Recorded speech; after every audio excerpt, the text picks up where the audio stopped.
Hi friends, इस video में हम लोग how to balance chemical equation के बारे में पढ़ रहे हैं। और इस टॉपिक में हम लोग एक बहुत ही यूनिक तरह के मेथड का मेंशन करने वाले हैं, जिससे हम लोग आसानी से किसी भी रासायनिक समीकरण को बैलेंस कर सकते हैं। और इसके पहले वाले वीडियो में हम लोग एक छोटा सा एग्जाम्पल, एक छोटा सा रासायनिक समीकरण को लिए थे और उसको इस मेथड से, जो मेथड से हम बता रहे हैं, उस मेथड से सॉल्व किए थे।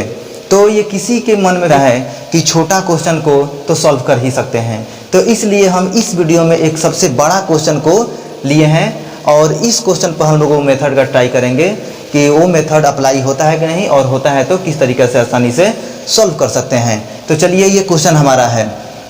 ये क्वेश्चन दिया था कि NH3 और CuO इधर रिएक्ट कर रहा है तो Cu बन रहा है और N2 बन रहा है, H2O बन रहा है। तो इसमें हम लोग क्या करते हैं कि यहाँ पर कोई नंबर लेते हैं, यहाँ पर कोई नंबर बैलेंस करने के बाद आ जाता है, यहाँ पर कोई नंबर बैलेंस करने के बाद आ जाता है, और यहाँ पर कोई नंबर आ जाता है, यहाँ पर कोई नंबर आ जाता है। तो उसके जगह पे हम लोग अलजबरा का यूज करेंगे, यानी X, Y, Z या A या B या C कोई भी मान सकते हैं। तो हम यहाँ पर A मान लिए हैं, अपने वो अपने अनुसार मान सकते हैं। यहाँ पर A मान लिए हैं, यहाँ पर B मान लिए हैं, यहाँ पर C ले लिए, यहाँ पर D ले लिए, यहाँ पर E ले लिए। और ये जो भी A, B, C, D, E माने हैं, इसका वैल्यू हम लोग फाइंड करेंगे। तो A, B, C, D, E मान लिए हैं। तो हम देखते हैं कि इधर जो एटॉम का नंबर होता है, उतना ही एटॉम का नंबर इधर कर देना होता है, तब वो कहते हैं कि बैलेंस हो गया। तो यहाँ पर हम लोग A, B, C लिए हैं, तो उसके अनुसार क्या करेंगे, तो देखेंगे कि सबसे पहले नाइट्रोजन है। नाइट्रोजन क्या यहाँ पर लिख लिए है, नाइट्रोजन को यहाँ पर देख रहे हैं कि नाइट्रोजन ऐसे NH3 में एक ठो है, A से मल्टीप्लाई कर देंगे तो A हो जाएगा, 1 में A से मल्टीप्लाई कर देंगे A हो जाएगा। उसके बाद नाइट्रोजन अब यहाँ कहीं नहीं है, अब उधर उस साइड है, तो उस साइड मतलब कि इक्वल होना चाहिए, तो इक्वल कर लिए। अब यहाँ पर नाइट्रोजन यहाँ है और नाइट्रोजन D नहीं मल्टीप्लाई करते तो 2 ठो है, तो यहाँ पर D से मल्टीप्लाई कर देंगे तो 2D हो गया, यानी 2D, यानी A के बराबर 2D हो गया। उसके बाद देखते हैं हाइड्रोजन का। हाइड्रोजन यहाँ पर लिख लिए। हाइड्रोजन इधर बस पूरा में एक ही जगह है, और एक ही जगह में हाइड्रोजन 3 ठो होता है। 3 में A से मल्टीप्लाई, A का वैल्यू चूँकि रखे हैं तो A से मल्टीप्लाई करेंगे तो 3A हो जाएगा, यानी हाइड्रोजन का नंबर इस साइड में 3A है। और देखते हैं उधर में हाइड्रोजन का नंबर, तो हाइड्रोजन बस केवल यहाँ पर है, और वहाँ पर है तो हाइड्रोजन 2 ठो है, E से मल्टीप्लाई कर देंगे 2E हो जाएगा। ये हो गया हमारा दूसरा इक्वेशन। उसके बाद देखे हैं कि यहाँ पर कॉपर का, कॉपर चूँकि इस साइड में एक ही जगह है और इसमें B से मल्टीप्लाई है, तो B, यहाँ पर कॉपर का नंबर B हो गया, तो B लिख दिए। और उस साइड में अब देखते हैं तो कॉपर यहाँ पर केवल है और C से मल्टीप्लाई है, तो उसका कॉपर का नंबर C ले लिए, यानी B के बराबर C कर दिए हैं। ये इक्वेशन 3rd हो गया। उसके बाद ऑक्सीजन है।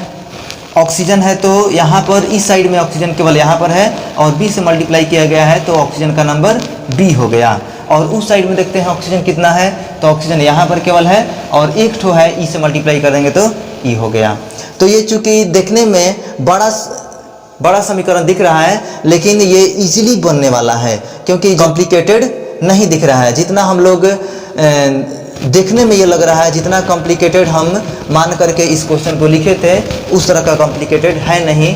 तो इसलिए हम पहले इसको बना लेते हैं, उसके बाद इससे भी टफ जो होने वाला है उसको देखेंगे। तो क्या करेंगे कि किसी भी वेरिएबल को, इसमें किसी भी जो ABCD हम यूज किए हैं उसका मान अपने से मान लेना है, किसी का भी मान लेना है, और ऐसा मानेंगे जो मतलब कि इजी हो। तो यहाँ पर हम मान लेंगे क्या चीज़, माना कि यहाँ पर D मान लेते हैं, चाहे A मान लेते हैं, चाहे इस A को मान लेते हैं तो D मान लेते हैं। माना कि कोई भी मान सकते हैं, A का भी वैल्यू मानना होगा तो मान सकते हैं, E का भी वैल्यू मानना होगा तो मान सकते हैं, C का वैल्यू मानना होगा तो मान सकते हैं। तो हम क्या करेंगे, यहाँ पर D मान लेंगे। D मान लिए, माना कि D का वैल्यू कुछ भी मान सकते हैं, तो हम 1 2 3 2 लिख दिए। 3 भी रख सकते हैं, 4 भी रख सकते हैं। ये हम D का वैल्यू जब मान लिए तो समीकरण 1 में D है और D है तो A है, A का मान यहाँ पर आ जाएगा। तो समीकरण 1 से ए बराबर 2d, यानी 2 इंटू डी का वैल्यू 2 यानी 4 हो गया। ए हमारा कितना हो गया 4, यानी एक हमारा ए का वैल्यू 4 ला दिए, डी हम मान लिए थे और ए हमारा वैल्यू आ गया था। अब क्या करेंगे, इस ए और डी का जहाँ पर होगा वहाँ पर हम पुट करेंगे। तो 3 में तो बी और सी है, ना तो ए है और ना ही डी है, तो इसका यूज़ नहीं करेंगे। यहाँ पर क्या करेंगे, यहाँ पर है कि 2 ए है और ई का वैल्यू फाइंड कर लेंगे तो 2 से। तो यहाँ पर क्या लिखा हुआ है कि 3a इक्वल्स टू 2e। अब ए का वैल्यू पता है तो ए का वैल्यू रखेंगे। तो ए कितना है, 3 इंटू ए का वैल्यू है हमको 4 बराबर 2 इंटू ई, यानी 3 4 या 12 हो गया। और 12 को 2 से डिवाइड करेंगे तो कितना हो जाएगा, ई का वैल्यू हो जाएगा हमारा 6, यानी ई भी निकाल लिए।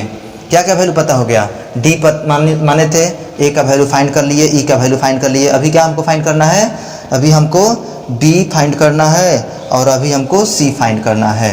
तो देखते हैं आगे क्या होगा कि अब बी और सी में, तो बी और सी में कोई नहीं पता है, तो अब इसमें हम चलते हैं, क्योंकि बी और ई में इक्वेशन है और बी और ई में ई हमको पता है, तो बी पता कर लेंगे और बी जब पता हो गया तो अब इसमें रख देंगे तो सी आ जाएगा।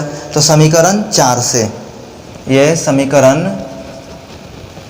4 क्या है, 4 है b इक्वल्स टू ई और ई का वैल्यू कितना आया है 6, तो b का वैल्यू भी हमारा हो जाएगा 6, यानी b भी पता हो गया। अब इस b का वैल्यू हम इसमें पुट कर देंगे। तो इक्वेशन थर्ड में क्या करेंगे कि इक्वेशन थर्ड में b इक्वल्स टू सी है और b का वैल्यू कितना आया है, b का वैल्यू 6 आया है, तो 6 बराबर c, यानी c का वैल्यू हमारा 6, यानी सारा टोटल वैल्यू ही पता हो गया। अब क्या करेंगे कि इसमें सारा वैल्यू रखेंगे तो क्या हो जाएगा, यहाँ पर a का वैल्यू कितना रख देंगे, a का वैल्यू हो जाएगा 4 रख दिए। b का वैल्यू कितना हो जाएगा, b का वैल्यू आ गया है, b 6 आ गया है, यहाँ पर 6 रख दिए। c का वैल्यू कितना आया है, c का वैल्यू आया है, c हमारा है 6, ये भी 6 हो गया। उसके बाद d है, d कितना आया है, d का वैल्यू हम 2 लिए थे तो यहाँ पर 2 रख दिए। और e का वैल्यू हमारा कितना आया था, e का वैल्यू 6 आया था, 6 रख दिए। ये हमारा इतना आया। अब देख लेते हैं कि ये सबसे सिंपल होगा कि नहीं। तो सबका कॉमन, सब नंबर 2 से डिवाइड होने वाला है, तो 2 से डिवाइड कर लेंगे।